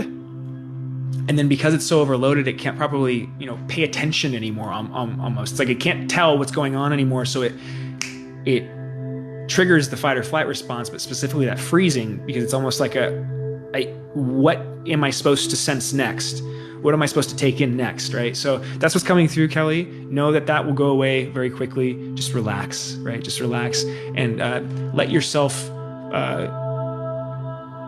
Know that there's zero pressure that's required. Whatever change you're contemplating, whatever you're feeling, right, in that moment, you don't have to do it like that, right? Relax into it. That's what I'm hearing. Relax into it, right? We put pressure on ourselves to make things happen. The pressure doesn't help, right? The pressure doesn't help, and it's something we do. It's not a quality of the thing we're trying to create. It's something that we're creating as we try to make the thing, right? So we can help not only encourage the process of creation, but also make it a thing that's enjoyable again. Kelly, specifically, this is coming through. What gift? So this is very interesting, and this is a good example. Why I was saying about just say something, because it'll open you up to me being able to feel what you're feeling, right? Is there a specific area in your body, Kelly? 'Cause this is what I'm hearing. I'm being guided to explain how emotions and specifically traumas, deep traumas, will get held in the body at specific places in the body. But that oftentimes, especially the really deep traumas, the deepest ones, you'll experience physical pain that is directly related to your gift. And let me kind of try to explain this. There's a idea that I came across in a book on shamanism that I was reading while I was going through a really dark part of the awakening, that was describing how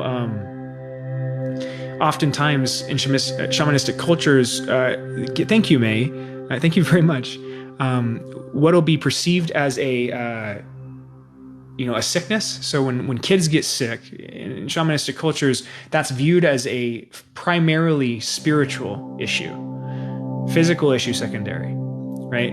And this is how it works in all of the shamanistic traditions. So if I want to heal you as a shaman, what I need to do is the spiritual work, and that will inform what I need to do and aid with physically, right? So if I need to have a certain herb or something, that will be made known through the process of doing the spiritual work, going into the underworld. And shamans do this very specifically, sometimes with the aids of hallucinogens, but it's not the right term for it. They're not hallucinogens.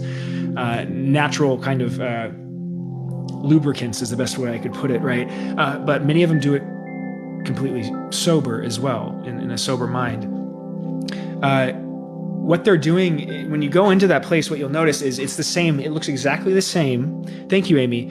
Exactly the same as the dream world, except you can access it. There's a specific way you go about doing this that you learn as you get into shamanism. But what they'll do if somebody's sick and say they have a throat issue or something is they'll go and perform a ceremony on them. They'll go into deep meditation, go into the underworld, the dream state, essentially. So if you've ever been in a very deep hypnotic state while you're still awake, same kind of state, right? Where you then navigate and you allow your guides, specifically your guides, your animal helpers as well, spirit helpers, to guide you to the place in the body, to show it through whatever figurative imagery you need as the shaman, to guide you to where that is, where that sickness is being held. And this really happens. This is what's crazy about it, is the information the shaman gets when they're in like that informs the treatment physically, right?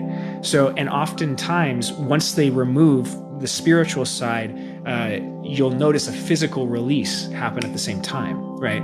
So this is a real process at work. It's something I didn't ever give any credit to until I started reading the book and going through it myself and applying it and recognizing that, oh my God, the dream world is a real place. It's a real place, which is why it's fucking terrifying sometimes, right? And it's also, so this is coming through for you, Kelly, specifically, that there's some work you're doing in the spirit realm in this way, right? In the dream realm, in that shadow realm. And that's connected to your gift. This is a deep trauma, something, whatever you experienced when you were a kid, I'm hearing, something very traumatic when you were a kid, kept you or led you or steered you away from what you were passionate about, and that you'll know what that is by where your pain is, because it will have limited you or kept you from doing that thing, right? And this is a message for everybody in here right now. You'll know what pain specifically in your body is that pain. Thank you, schlepping, because it will keep you. And every time you try to re-engage, thank you, Cole, you try to re-engage with whatever you're passionate about, that will get worse again. If it's a pain in your shoulder or your back or your neck or your head or your headache, whatever, as soon as you start to do that thing, it'll get worse. And once you notice that connection, you'll recognize, oh, this isn't just a physical, my body needs a little bit of ibuprofen or something, right? I'm fighting something, right? I'm trying to reinvigorate myself, heal myself, and I'm feeling that process happening as I'm doing this, right? And so this is what's happening for all of us right now, right? This is what happens for us as we heal. But know that, Kelly, that's part of that process, that paralysis, right? And if anybody else feels that in this while we're in lives, know that that's kind of like I said, it's a good sign in the sense that we know we're deep enough to where we're actually getting to something that would scare us enough to make us freeze. Because most of the time we won't even go that deep, right? But if we can look at those fears and recognize just because they're there doesn't mean they're going to hurt us, right? Then we can get past them, transmute them, let go. And you'll notice that the feeling starts to go away of paralysis, that heaviness starts to go away, and you'll start to feel better again. Not just overnight, especially if it's a deep trauma, but that's the process at least. Missing your cat. I'm sorry, Just. So as many of you are familiar with, right, are familiars, or animals. If you have an animal, they serve as a familiar. A familiar is something, it's an idea from kind of, I guess you could call it, like paganistic traditions, right? But there's a idea that you have helpers in shamanistic traditions, that you have helpers in the spirit realm, and that your animals, specifically the one that's the closest to you, that you have that kind of connection with, are the ones that they're there. They honestly, a lot of the times, are our protectors, and not the other way around, which is what's so fascinating about the relationship we have with our animals, because we take care of them and they take care of us. It's just the way they take care of us is in a less physical way, right? Sometimes it can be, but as I'm sure you know, a cat or a dog or any animal can be an incredible companion and a protector, like I said, in times of distress, where you may have noticed that your animal will go through the same kind of physical pains or emotional pain that you go through when you go through it. And I'm describing all of this, just so you know that your cat isn't gone. In the same way, this is a similar message to everybody that's lost somebody or something or someone, right? They're not gone. And I mean this, they're not gone. Literally, they are a part of you, right? You can recognize this is true just by recognizing that the memories, thank you, Marcy, thank you very much, that the memory of them is never gone. You can't lose it. You can't, not even if you tried, right? That's a part of you. And even though it feels like it happened back then, the past and the future, those are the illusions. Those actually don't exist. You know this. Go to the past. Go to the future. They're nowhere to be found. It's always just this happening, right? Over and over and over and over again. Which is why they're always with you, right? There is no past when they were here and future when they're not, or now when they're not. There's just a changing energy form, shifting from one pattern to another, right? This is the conservation of energy, if you want to describe it in a more secular way, at play in the spiritual sense, right? But that when we pass away, we just change form. This is a law of nature. Energy is not created nor destroyed, it simply changes form. So that your cat, Just the J, has simply changed form. Thank you, Amy. And anybody else that's lost anybody significant, they have simply changed form. Now they are more directly a part of you than they were before, if you're honest with yourself. But it's a sad process because we have to recognize that we no longer get to experience them in that physical way, in the same way. And that's a certain type of letting go we have to go through, right? But knowing that not only are they always with you, but that as a matter of fact, because they never leave you, they tend to show back up again in another form. I hear fairly soon. So Just the J, if you are missing your cat, or if you've, kind of been worried about, I'm hearing, when we lose animals, oftentimes we feel guilty because we don't know when it's time, when the time is right to replace them. And that's why I bring this up, because that's not what's happening. If you allow the process, if you don't go out there and, I gotta avoid this loneliness or whatever it is real quick and buy something and get another animal, you'll notice that the universe will bring it to you when it's time, when you've gone through the process of healing, right? It'll bring you your familiar. And while it may not be the exact same form, right? The cat that you had before, what you'll notice is it has similar qualities. One of the things that attracts it to you is it has that same kind of spark, right? Whatever it was that made that original cat special. And that's something that I'm getting emotional speaking about it, because it's something I've noticed in my animals. I had a chocolate lab when I was a kid that I grew up with named Shadow. Sweet dog. And gentle and kind, right? And protected me. Was a friend through really hard times.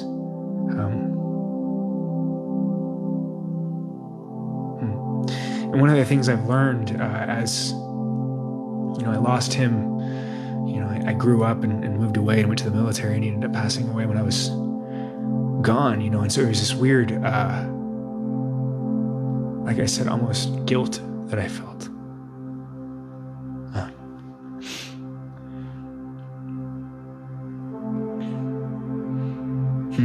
This is being brought up right now, so if anybody's watching right now, this is something I wasn't expecting. So interesting energy for anybody that is healing from this right now, right? There's a guilt we can feel over not appreciating, I think is the best way to put it, genuine love when it's right in front of you. And it'll make you retrospectively recognize the ways in which you need to do better, right? Not in a way that like you didn't take care of them or whatever, but in the way that there's always an opportunity to say I love you one more time, or to actually pay attention, when you get home from work. Thank you, Janice. You get an opportunity to do that, to be that in life. That's what's so fucking awesome about life. When Shadow went away, there was a period of time, honestly, one of the darkest times when it was dangerous for me. I almost died.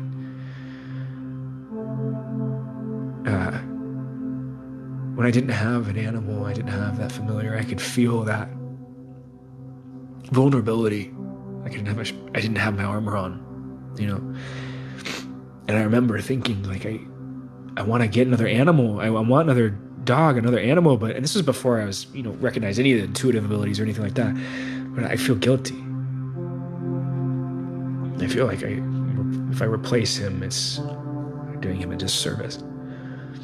And then a couple years after he passed away, I was working at a bar after I got out of the military. I was bouncing, and drinking a lot and smoking a lot and not doing very well, and my buddy ended up finding a dog, a random stray, that had been abused. She'd been beat up and cut up, and just a little puppy, a little pit bull. And I remember he said, he came into work one day, he's like, I got this new dog, man, but I have 2 pit bulls and they're both male. She went into heat and they're fighting each other now. He's like, I can't keep the dog. I gotta give her away or take her to the pound or something. I have no idea what to do.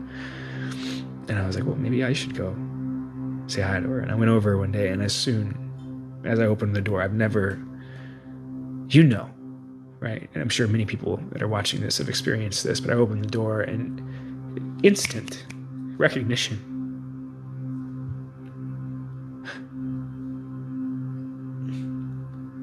Not just one way. She saw me and ran to me, right? She didn't know who the fuck I was, but something in her knew that's the one, and I knew that too. That's the one.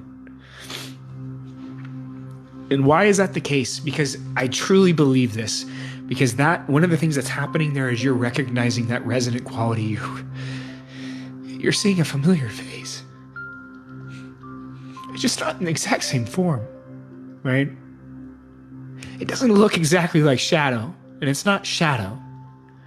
It's Dixie. But Dixie and Shadow, they're my familiar, right? That's your cat, Jay. That's what she is for you, and that's whatever animal comes next. Know that. So I hope that helps anybody that is going through that kind of pain.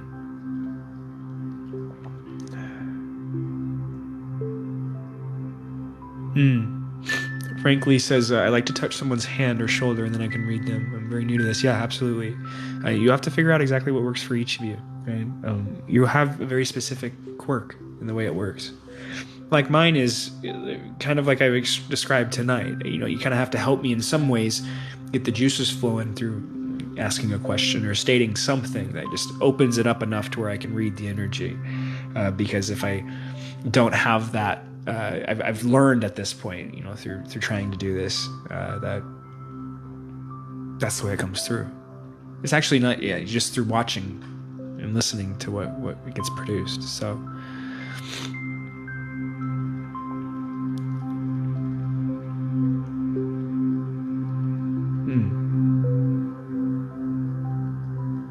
Brandy asks, spirits are leaving stuff in my home. What are they trying to tell me?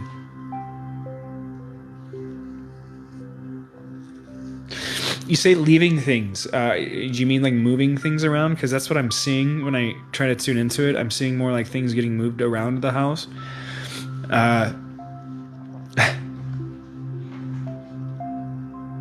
Did you have a mischievous grandparent or grandfather of some sort, Brandy? Because this is a very interesting energy, and I'm way behind again, so I'll have to catch back up. But that's, for some reason, as I try to tune in, I'm brought to a memory of my experience I've had similar of that, but I'm being reminded or thought, thank you, Sadie, of a grandfather and a mischievous spirit.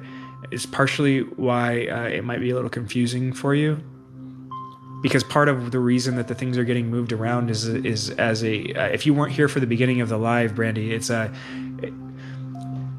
ancestors, passed on loved ones, people like this, even if you didn't know them when they never were alive around you, you form a team of sorts. Thank you, Amy. You form a certain type of team spiritually, and you work together on certain karmic issues, right? And so your healing is intricately tied to his or hers or whoever else is around you at that point, but it feels like a grandfather energy around, right? That whatever you're going through is tied to whatever they suffered from as well. This could have also specifically been the way the trauma was passed down. It could have been directly through experiencing it from that person, or it could be just a shared trauma that you experienced in the family. But that being said, what he's pointing out is that the mischievous nature is to get you to recognize that it's happening and to accept that it's real. Because not that you may not have recognized that before, but there's a way in which, and you'll know this when I say it, that even though we say we feel something's real, we still kind of want proof, right? And so we'll keep on wanting one more. So I'm getting like, he's kind of being a smartass about it and like doing it a lot. You know what I mean? So like anytime you doubt, it's like, anyway, that's what I get. So I hope it helps.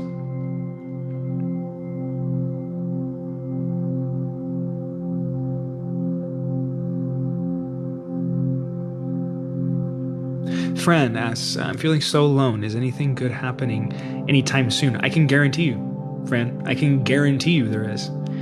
There's a caveat to that. You have to actually feel that can happen. It's the only catch, right? Part of the reason you're feeling the way you are right now, and this is a hard message, right, isn't because you're actually alone. Right? It's not because you don't have people around you. It's because you're feeling the fundamental pain that I was talking about earlier. That's why it's true. If anybody that doesn't believe me, just isolate yourself for longer than 24 hours, right? Ask yourself how you feel. You'll recognize that the feeling of being alone is one of the most overwhelming things you can possibly go through. And it does not mean there's something wrong with you. Friend, know that. Know that. Because you're alone does not reflect badly on you. Matter of fact, it simply means you're being isolated so that you can re-identify what is real and what isn't, what's true and what isn't, right? And also so that we can recognize that the best friend you'll ever have is yourself. If you treat yourself that way. If you recognize your innate value. And I mean this. I say this being alone in the moment. It may seem, as I sit here, like I said, in this house, that there's like people around me and things like that. No. Matter of fact, for the last 3 or 4 months, I've seen none people I know. 3 months? 2 months? 2 months? Since I came back from Colorado, a little vacation I went on with my parents. I did for my aunt's, or my cousin's funeral. It wasn't really a vacation, but right. I haven't seen anybody. And it's the same thing that happened last year. Same time frame, too. And I remember last year, son of a bitch, I was beating myself up. I couldn't stand that feeling, right? And I was just waiting, like you're saying, Fran, when am I not going to feel this anymore? The advice that's coming through for you right now is don't jump ship too quickly. Don't grab the first thing that comes around, whether that's a person, a job, a place, a home, whatever. Allow yourself to be comfortable in the alone. Know and trust that what's meant for you will not pass you by and that it's on its way. The universe works like this. It's always up and down. So if you're here, you know this is where you're headed. As long as you know that. Right? That's what's so beautiful about it. If you're in the pit, you know there's nowhere else to go but up. And as soon as you recognize it, that starts to happen. It's so beautiful. It's instantaneous. Right? I hope that helps, Fran. You're not alone. Know that. True. You are not alone. There are so many energies around you specifically right now. You're never more surrounded by those ancestors, those guides that I'm talking about, than when you are in that place of isolation. Right? But truly know that you can enjoy that time. I mean it, because I'm doing it right now. This is not just like a motivational speech. I'm doing it with you right now. We're both alone, right? And have been for a while, and that's okay, right? So, right? Everything. Why were you saved? It wasn't your time. That's an easy one, right? But specifically.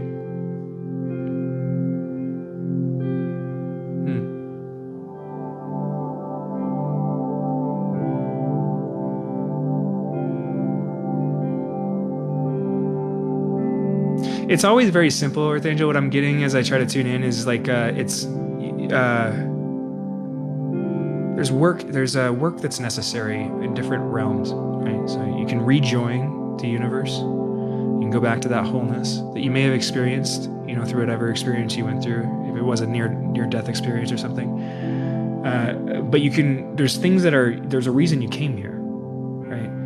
And oftentimes, when we doubt or we get lost enough from that purpose, the way we get realigned is actually through right? And sometimes that can be it can appear like we got really close, like shit, that almost took us out, but it's almost like the universe is coming through to say we got you. We always have you, right? And it's your time to go when it's your time to go. when you're done here, right? This idea that like the universe is making mistakes and some people get taken too early or whatever it is, like I just don't think that's true. It doesn't make sense to me, right? Why would you attribute mistake to something that's all-knowing? It doesn't make any sense, right? Which is also why, it's a complete tangent, but it's also one of the arguments why you can recognize that the figure of the devil or Lucifer itself is not actually identified properly because of the omniscience of God, the creator of all things, right? Tangent. I don't just sprinkle that in there and leave it there. It's actually kind of fun. Maybe okay, well, I guess I'll explain it. Jesus Christ. Sorry.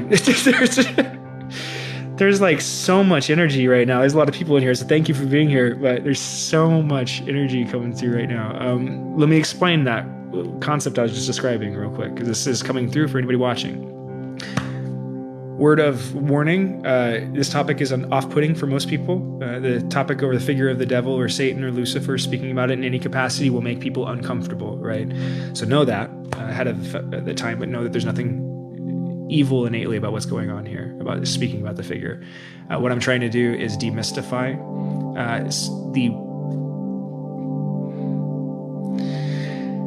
I'm trying to demystify a very specific part of the idea of what it is so that it no longer has the same power over you that it always has.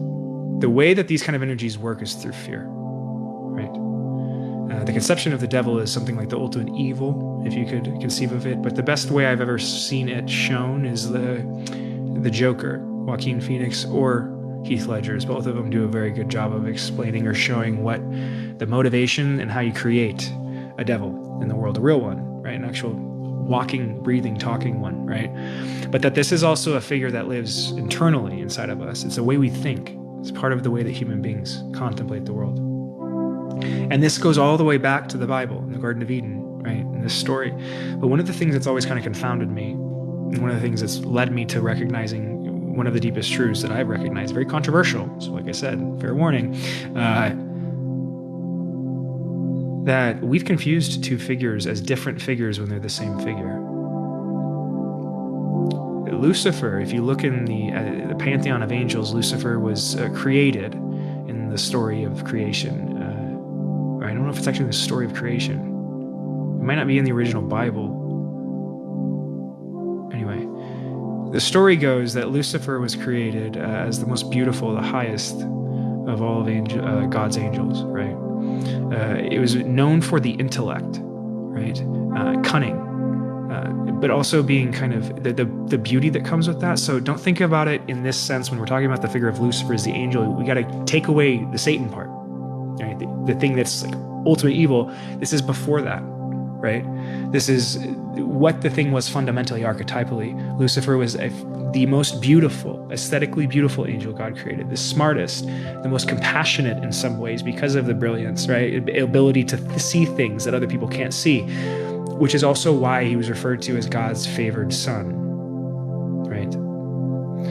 Now, when you read the story of the fall of human beings, or human beings being cast out of the Garden of Eden, what most people remember is the snake, usually depicted as Satan tempting Eve with the apple of knowledge, right? The apple of creation. Consciousness is what it's usually referred to philosophically as, but the apple represents consciousness. Lucifer giving this to human beings when God commands against it. Now, the motivation is where I think is what's so important to look here, because what we often do with these figures is we create gods out of them when we're supposed to anthropomorphize them more, because they're archetypal parts of the human being. So the figure of Lucifer, when embodied properly, when understood properly, is the parts of you that contain all those attributes. 111 that I just talked about, 191, big energy coming through right now. 123, tons of energy coming through right now, right, guys? So this may be a big message for some of you that are listening that can help demystify, I'm getting, right, some of the fear that we feel over the way that the world is established. So as the story goes, he's this favored angel, and you got to imagine yourself in Lucifer's shoes, which is something we don't usually do because we don't want to get too close to the devil, kind of a thing.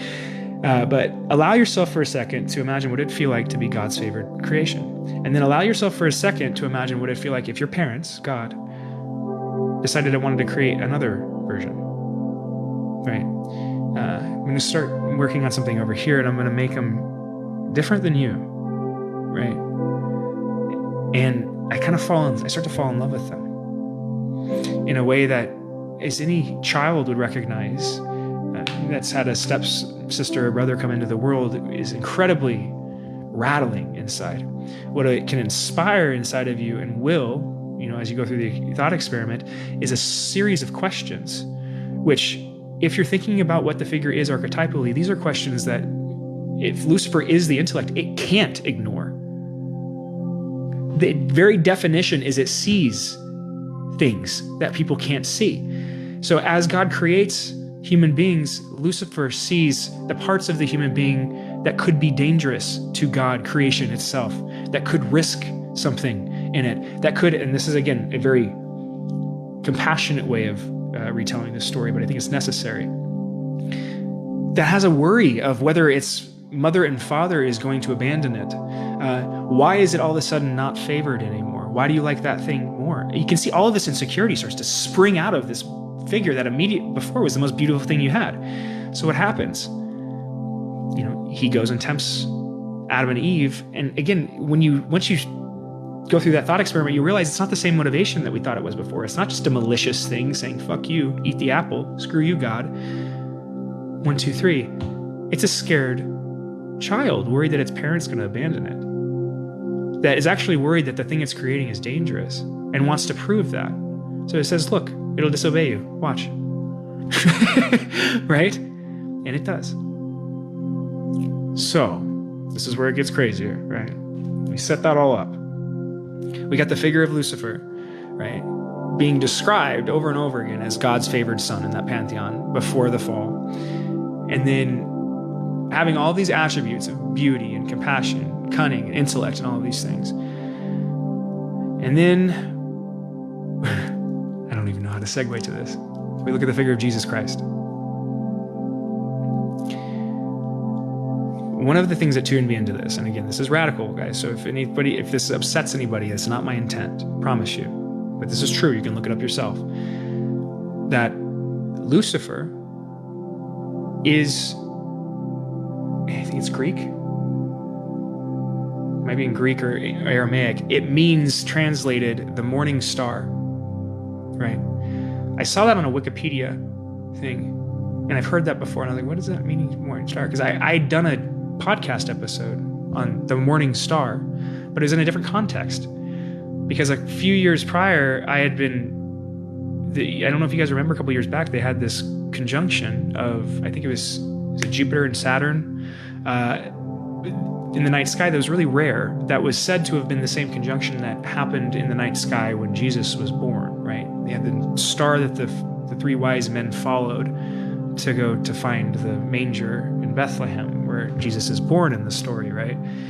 Well, that conjunction was happening, and so I started to look into that, and what I realized in that research was that, that star was called the morning star, right? So then, like I said, come back to a couple months ago, or about a year ago, and I'm researching more, and I'm on Wikipedia again, and I type in the morning star, and it has this list of figures that have been referred to as the morning star, and I start going down it, and right next to each other is Lucifer and Jesus. And I'm like, what? Why would they? That makes no sense immediately, right? And then I start going through the thought experiment that I explained to you. Now think about the birth of Jesus. Just practically think about this. If you had a fall from grace, right?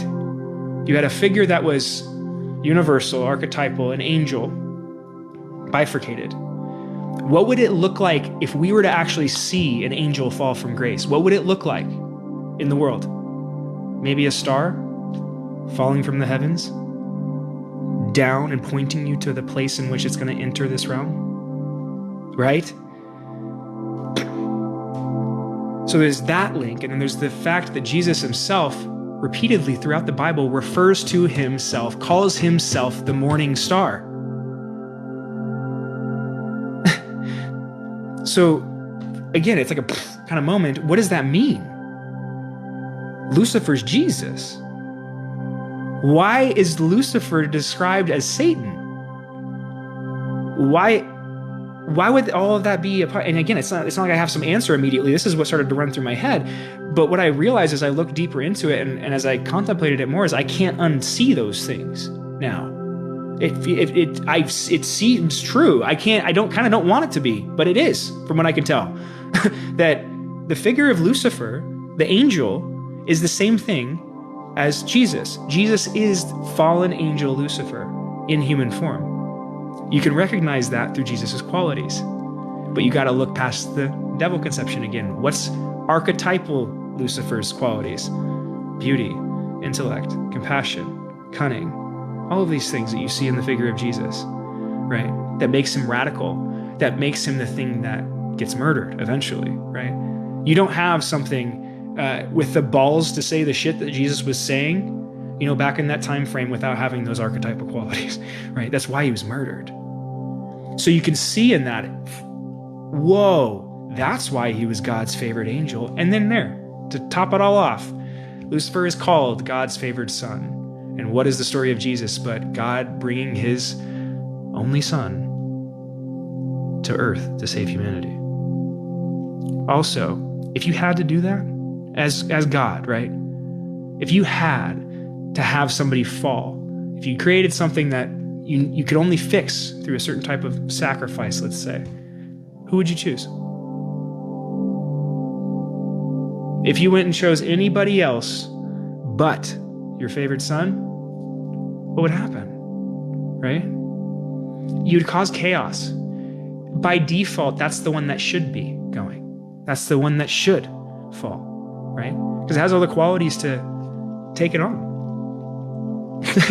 And so it's just, my goodness, thank you everybody that's in here right now. I really appreciate it. I'm glad it's resonating with you because I know it's a very radical way to view Christianity, right? But I do believe it's one of the parts of Christianity that's been confused and hidden, and it starts to unravel a lot of, I think, the truth about religion once you start to look down that rabbit hole. It also, the reason I explain it, can start to demystify the figure of Satan and also start to make you feel a little less afraid in the world, which is partially how that energy operates, right? Again, it's a bifurcated energy. It's not just one big madman or mad woman sitting on a throne. It's the same thing as Jesus. What I've come to realize is the figure of Lucifer, or the conception of Satan that we've come to know, the dark side, is the other side of the same coin, right? It's Darth Vader to Luke, right?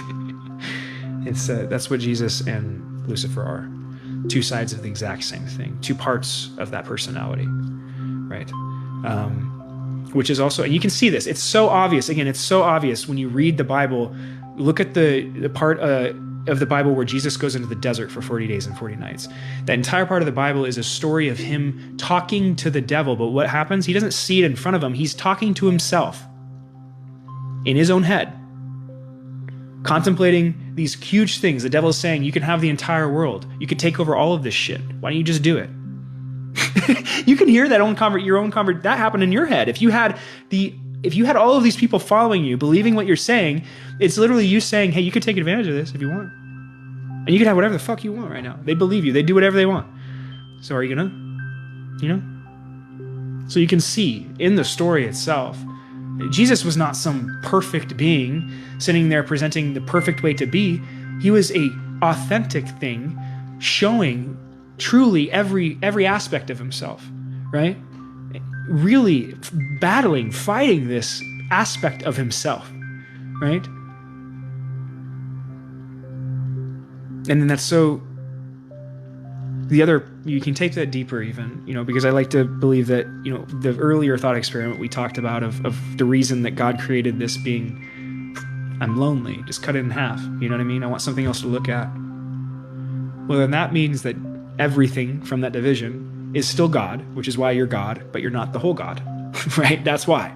It's because you're a division of it, but it's still the whole thing when you put it all together, right? So it's just kind of an illusion that you're not the same thing. It's what this realm creates. But that I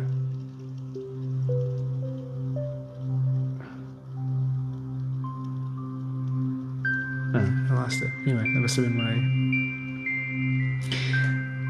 thank you for all the likes and the shares, guys. I appreciate that. I'm glad it resonated. But if you're curious, if what I said like shook you in the wrong way, just go look it up. Right? You'll see. There's tons of, if you want to, like I said, because it doesn't stop unraveling. There's more to it. You know what I mean? There's a whole bunch to the story of Jesus. It's also why thinking of the figure of Jesus as a nice thing is a very, very inaccurate way to think about the figure, and is demonstrated as such in the Bible. Again, it's just an improper retelling, a way that we raise the figure on a pedestal that was never meant to be. Right? It was meant to be this representation of authentic human beings, what you are when you stop pretending to be everything else. That's what Jesus was, right? But that also meant he got really angry at times, said things and did things that confused the hell out of people, and that's why it confused them, because they were sitting there thinking he's just this nice thing. That's not what he is. Matter of fact, if you really knew what he is, you'd know that half of him is the worst thing you could ever imagine. But the fact that he knows that and fights with it is what makes him seem and look like such a happy, nice thing, right? I speak this because it's something you can experience, right? The path of Jesus.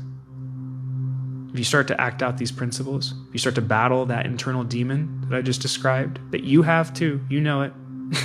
I don't have to convince you of this. You know it's true. You experience it every day.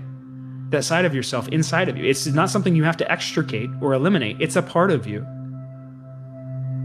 It's there for a reason. And that reason, it's almost like the same way that we talk about any of the darkness in the world in a photo-negative way. Matter of fact, it's kind of your compass, just not in the way we think about it. It's like a photo. It's a negative compass, right? So like basically, we're in the same way a photo negative works, right? If you've ever seen that when you're developing a picture and you have the photo negative, it's just the contrast, right? The dark and the light area is kind of like a black and white photo, but that's how you know where to put the color, right? And so that's kind of what the figure of Lucifer represents inside of each of us, is that beauty, right? That comes out of that kind of capacity. So that's why I speak of what I spoke of earlier of the divine feminine and shadow work being attached and tied together, because the divine feminine is intricately tied to your intuitive, psychic, and magic abilities, right?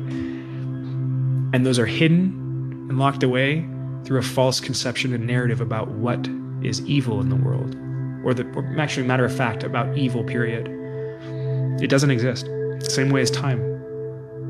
Up and down exists. Left and right exists. You could say good and bad exists. Good and evil in that way you could say exists, but it's the same thing. It's the same thing as down. There's no like deeper meaning to evil than down. It's the same thing, right? The reason I say that is because if we start to create classifications for things that don't exist, we'll start misperceiving the world in ways that could drastically affect us, right? Which is what we end up doing oftentimes with this conception of evil that we apply on the world. As you saw earlier, as I confronted that one gentleman, which I don't mean to call out, but was saying that tarot cards are, demons, you can see that on display very readily, right? The way in which, as we vilify the world, we'll make ourselves a warrior against it and unintentionally turn away or attack people, places, or things that are just trying to bring truth, right? So don't make the world a villain in that way. If you've seen the world through that lens of good and evil for your entire life, know that I share that with you for most of my life. And know that that's not the only way you can conceive of the world. It doesn't mean that evil goes away. It doesn't mean you bury your head in the sand. It means you recontextualize what it means in your individual life. And thus kind of truly start to reshape the world. You'll start to see that the world gets more beautiful immediately. Not that it actually is changing, but you're just allowing yourself to see it now, kind of a thing,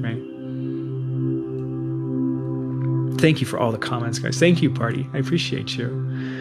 I'm really glad this resonated, guys, and for everybody that's watching, I'm very flattered that everybody's in here tonight and getting something out of these channeled messages. I am going to start to wind down here. I'm going to catch up on some of the chats here, and then we'll sign off, and I'll be back on soon. just because as the music kind of dies down, I cannot do it another 4-hour segment like I did the other night. I will deplete myself again. So trying to practice what I preach, right? Prioritize yourself always. It's not a selfish thing. It's a self-love thing, right? You can't be there for other people. You can't take care of other people. You can't even be yourself if you don't take care of yourself first, right? If there's people, as you start to do that, the people that try to make you feel like you're being selfish for prioritizing yourself in that way, know that that's a very good way to tell who shouldn't be a part of your life as you move forward, right? Those are the people that have been feeding off of you, right? That don't like the fact that you're not paying attention to yourself instead of them. They need to learn that lesson themselves. The way they learn that lesson is to stop giving them the source, the resource that they crave, right? Your attention, your love, whatever it is.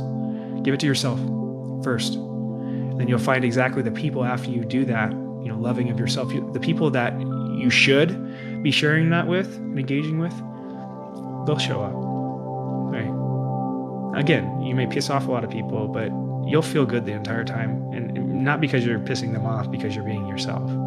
And for the subscriber that subscribed, thank you so much. I appreciate you. There's a Marcy. Thank you, Marcy. I appreciate you. And Frankie, Susie, Mindy, if you guys are on here tonight, thank you so much for being subscribers. If anybody else would like to subscribe, you can do so right up there. And I also do, like I said earlier, a podcast. It's called The Unfounded Podcast. If you are going through the awakening process in any way, or you're just curious on spirituality, or you like philosophy or politics or history or anything like that, check out The Unfounded Podcast. It explores those kind of topics, and specifically ideas like the one I just described with the figure of Lucifer and Jesus. Anything that's unfounded, or matter of fact, it's a podcast designed to probe the ideas that we call founded in our world, to see if they actually are. And what I've found is most of them aren't.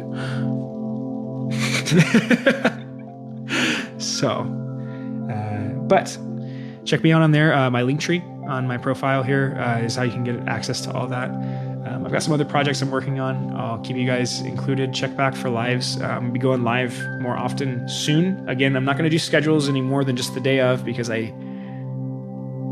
I explained already, channel messages tend to get restricted when you do that. So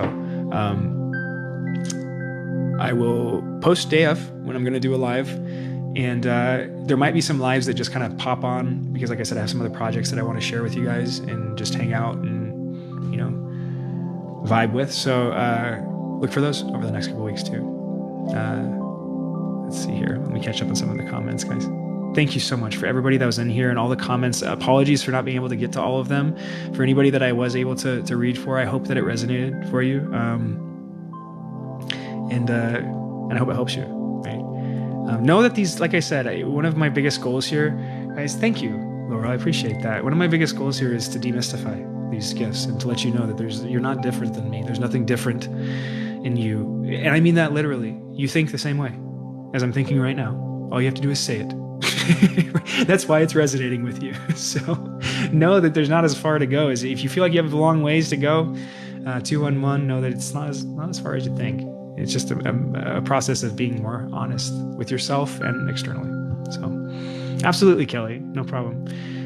Thank you, Deanna. Thank you very much. I appreciate that. Namaste.